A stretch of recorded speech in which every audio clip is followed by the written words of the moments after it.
నీ యొక్క విశ్వాసులను ఒక పొట్టుగా ఒక కొయ్యగా నువ్వు చేస్తా ఉన్నావు. When you put fire to the clay, everything gone. నువ్వు ఎప్పుడైతే ఆ యొక్క కొయ్యలోనో లేకపోతే చెక్కలో మంటలో వేసినప్పుడు అది కాలి బూడిదైపోతుంది. No price for ministry.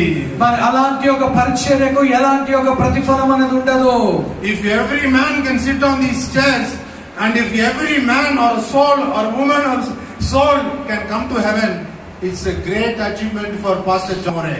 మరి ఈ యొక్క సంఘంలో కూర్చున్న మీరందరూ కూడా ప్రతి ఒక్కరు కూడా పరలోకమునకు చేర్చబడినట్లయితే అది ఎంతో దీవెనకరమైనది మన పాస్టర్ జాన్ మోరియా గారికి. Well done, the good and faithful servant. They are 70 out of 70. దేవుడు అంచిన ఒక మాట, బలా నమ్మకమైన మంచి దాసుడా, నీ సంఘంలో ఉన్న 70 మందిని నువ్వు పరలోక రాజ్యంలో నువ్వు చేర్చినందుకు. That is what is given in the Bible. అదే మనకు బైబిల్లో ఇవ్వబడి ఉన్నది.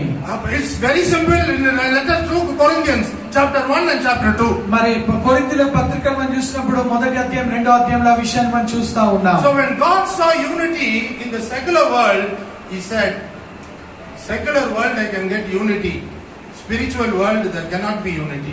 మరి ఈ యొక్క సెక్యులర్ వరల్డ్ లో ఏంటంటే ఐక్యతను మనం కలిగి ఉంటాము, కానీ ఆత్మీయ విషయంలో ఐక్యత కలిగి ఉండడం చాలా కష్టము. I can't understand what pastor's fellowship is.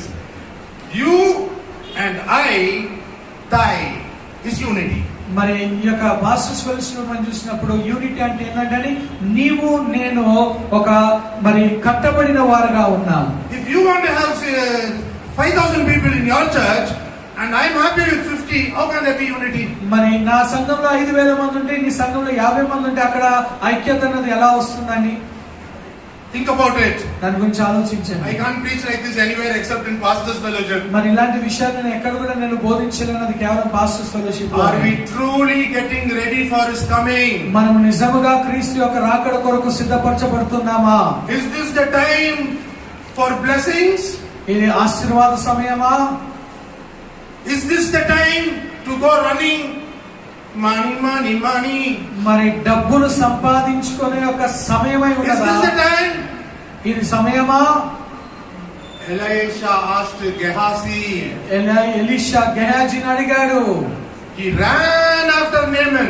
మరి ఈయన ఏం చేశాడంటే ఈ యొక్క గెహాజీ నామాను వెంట పరిగెత్తాడు. For money and gold and silver. ఆయన అంటున్నాడు డబ్బు కోసము, బంగారం కోసము, వెండి కోసము. But what did he get? ఆయనకి ఏమొచ్చింది? Leprosy. ఆయనకి ఏమొచ్చిందంటే కుష్ఠరోగం వచ్చింది. Now is the time. ఇది సమయము. It's not about money. ఇది డబ్బు సంపాదించుకునే సమయం కాదు. I went to Pastor Dhanraj's place. He said, I am not interested in fundraising. మరి